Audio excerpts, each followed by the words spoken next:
Welcome back, people from the station. John over here, going to make an explanation of what I thought about the game against Man City yesterday and the player ratings I would give. So first of all, there might be some people who are going to mock me, just like in maybe some group chats, because I put 3-0 to City. I honestly thought City was going to beat us 3-0. Maybe I can guess another loss for next game and then we can win. Who knows? And everything I said from Liverpool last game is something that I wanted to see on the game today. I'm not an Arteta out guy. I'm not trying to be negative here. I actually support Arteta. I want him to succeed. If we play that way we played against Liverpool, against Man City, they're going to score 3 goals on us. And I honestly thought he was going to do that because in a short space of time, I didn't think he was going to change that much. So he did. As I said before in the previous video, I thought we were just sitting deep. And I didn't see anything. I didn't see any quick passes. I didn't see any counterattacks. I didn't see any quick transitions. I didn't see any move. Apart from Aubameyang crossing the ball to Willock when he misses on the second half, I honestly didn't see anything. And anything I did not see on that game, I saw today against City. Which just shows you don't have to control a team. People usually think that I'm saying we're playing 50-50 against Liverpool. We cannot outplay Liverpool or City. I'm not trying to say that. I'm trying to say everything I said before. If you want to have counterattacks, if you want to have quick transitions, creativity, you don't need to outplay a team. This is just a plan. When you go play, don't matter how many players you have, the quality of your team, you can do it. Watford did it against Liverpool. The teams that beat City did it against City. When Norwich beat City, they had the same plan. Quick transitions, counter-attack, creative play, and they don't have the best players. Of course, you got Max Aarons, Cantwell, you have Emiliano Buendia. Then you got the other players. Pukki, I actually think it's a terrible striker, but it's just my opinion on it. And they still beat Man City. Watford played Liverpool when they beat them 3-0, when Liverpool was undefeated. They had Delafeu on the left side, Sarr on the right side, Doucouré playing as a center attacking mid, and they had Troy Deeney. Compare that to our front three, we absolutely smashed them. To be honest, thinking well here, if you compare Sarr to Pepe this season, who's being a bad player here? Honestly, I can see people getting mad at this, getting frustrated because I asked this question, but I honestly think Sarr, in my opinion, is being a bad player. Not because I don't even know Sarr's stats, but I'm talking about just general play. The games I see from Sarr, I think he does decent, and Pepe is still adapting to the Premier League. I want to make a video on Pepe and why I think. I honestly think there's a player in there. I see a lot of talent on the player, but I'm talking about why I think maybe he might not succeed in the Premier League. Except maybe, I'm not saying he's going to, but that video is going to be for some time soon. We played cautious today. In the first half, I honestly think we could have scored more goals. There was a time, I think Ederson passes it, or maybe it might be their center back. I don't remember, to be honest. Then Aubameyang gets the ball. He could have made a short pass right there. He actually tried it. I actually saw creative plays on this game. On the first half, we could have scored how many goals? We could have scored maybe 4 goals, and they could have scored as well. We were kind of sloppy. Mustafi was kind of shaking the first half. I don't know why I'm talking about that. I should talk about that on the player ratings. So let's go for the player ratings before I make another spoiler over here. Emiliano Martinez. I give Emiliano Martinez an 8. I think he was decent. I don't think he did anything bad today. Maybe sometime his kicking was not on point. That time Mahrez, he dribbles Wesley Malinas and goes inside and he has that shot. That was a great save by Emiliano Martinez. He also got the leadership. His distribution is very good. Leno, you're going to have to fight for that spot. And it's going to be hard for you, my friend. As good as you've been when you play with us, this is going to be hard. And that's good for us. This is competition, people. Honestly, if you think of the best second goalkeepers in the Premier League, I would put Martinez on that level with maybe above their level. Romero from Manchester United, you have Gazzaniga from Tottenham. Of course, if Henderson come back to United and he'd be a second goalkeeper, then I think he would be the first one, but Martinez is definitely up there. I actually think there's some links that Henderson is going to stay at Sheffield for one more season. So we're going to have still maybe the best goalkeeper in the league, a second best goalkeeper. I don't want to make this controversial statement. Honestly, I think it's very good to have a second goalkeeper, but we might be short of money next summer. So I think selling one of the goalkeepers, I would consider Emiliano Martinez, because I honestly want to see more from Emiliano Martinez. This is just not a great amount of games to come here and say, oh, Martinez is better than Leno. He shows that so far he not that he is, but he shows more qualities than Leno overall. His kicking, his ball distribution, he has leadership, but Leno is just one of the best goalkeepers in the league, in my opinion, if not the world. I think this season he's been absolutely fantastic. But people, this is something for later. We gotta see Emiliano Martinez more. Let's go for the center back, Mustafi. Bro, I give Mustafi a 9. I think he was absolutely fantastic on this game. Started a little bit shaky with some moments, some Mustafi moments on the first half, but I think second half it was absolutely fantastic. And after around 30 minutes, he was pretty good. It's kind of shaky that time. Just goes and follows David. The way he follows David Silva in the first half is very funny. He just slips and basically follows David Silva over there. But Mustafi, I think overall he had a great game. I don't think he's as bad as people think. Same to the other guy I'm going to talk right now, David Luiz. Every time I've been saying this, he's not bad as people think he is. In my opinion, I just don't. The problem with David Luiz and Mustafi, the problem with Mustafi is more confidence and of course consistency. The problem with David Luiz is consistency, man. Sometimes he might look great, sometimes he might look like against City in the first game. So it's kind of hard. It's very... The reason why I would sell both of them is because we don't know what's going to happen. We want a guy who can play there, who we are sure that is going to do the job. Because we don't know the future. So this game could have been very different. But David Luiz, bro, honestly... David Luiz. I've seen some really good games from David Luiz since he came here.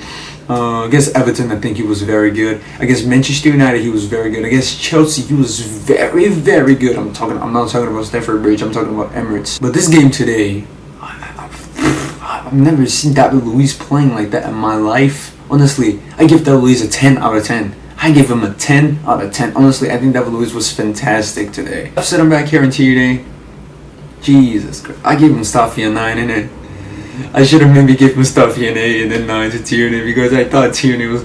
I think he was better than Mustafi just because of that assist, man. And defensively he was so good too. They started attacking us and they had that cross with Sterling, and if it wasn't for Tierney clearing it, I think they were going to score that goal. And then the assist to Aubameyang, absolutely fantastic, that pass. Honestly, man, I'm going to put Mustafi as a... I'm going to put Mustafi as an 8 and Tierney as a 9. I don't want to do this to Mustafi though, but 8 is still great. Let's go for the right wing back. I give Hector Bellerin a 6. First half, it was absolutely atrocious in my opinion. That pass.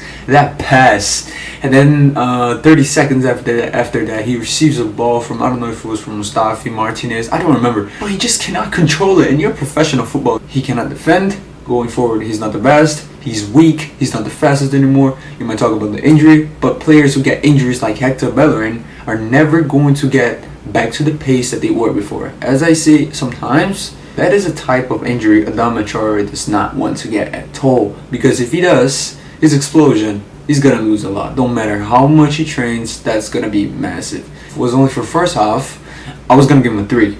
Second half, I gave him a 7. So I'll be generous here. I'll give him a 6. Ainsley Maitland-Niles, I give him an 8. He was very decent dealing with Mahrez. There was that time where Mahrez dribbled him and shot.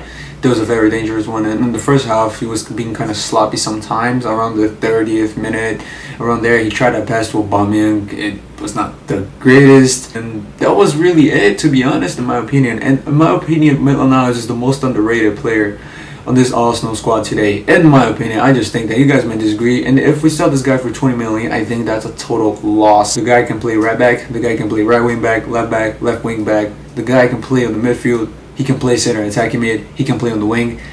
He's doing decent. So I don't see no way to drop it because I feel like he's going to be dropped next game. And Bellerin's going to play. And I just don't agree with that. Maitland-Niles, he played out of his position again. He used to play right back. Goes left back. Makes it again. So Maitland-Niles, I really like this kid. I give him an 8. Granit Xhaka, I give him an 8. First half, I actually think he was our best player, together with Lacazette. Defensively, he was doing very good. He was very safe. He was very locked in the duel with Ceballos. I think they were very good, but Xhaka mainly, I think he was great.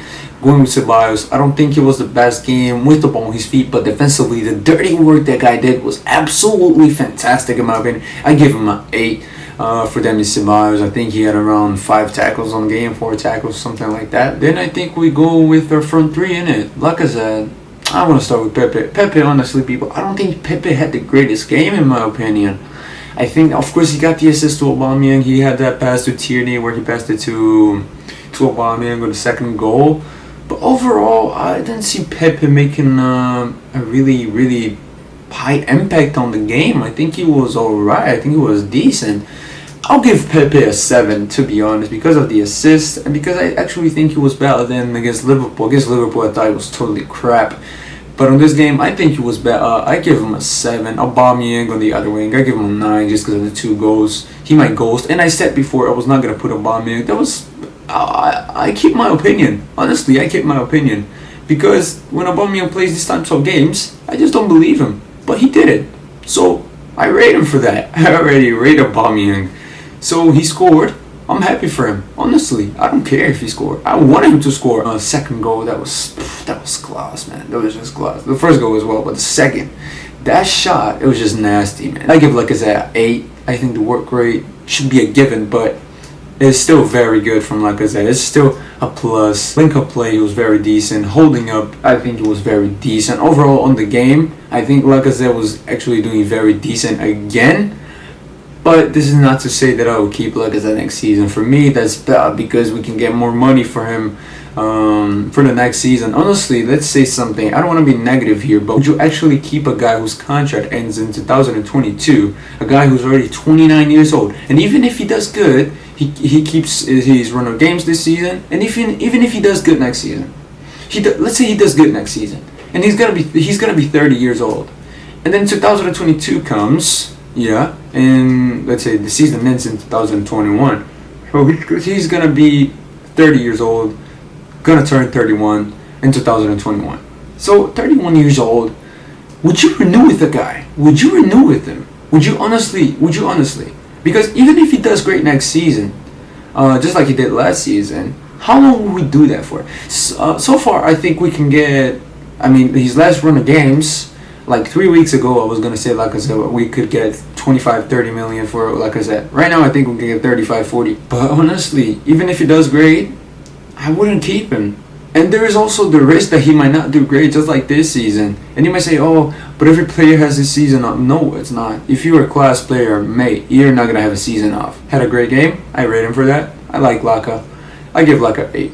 The subs... Torreira came. I'm not going to mark Torreira. I think he was decent for the time he was there. Joe Willock. What would I give Joe Willock? I think I would give Joe Willock a 6. The other subs, Kolasinac, Holding, how long were they on the pitch for? Like 8 minutes. So I'm not going to mark them.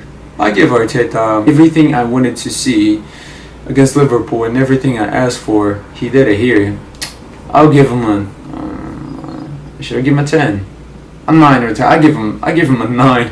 I'm not trying to sound negative, people. If you tell me 9 is not good, then honestly, I tell you to go home. You know what I'm saying? But people, let me know what you guys think in the comments below. I think Arteta did everything I wanted him to do. Maybe I could give him a 10, whatever. I give him a 10 because I don't want to see people complaining. I give Arteta a 10. People, let me know what you guys think in the comments below. John here, Gooder Station.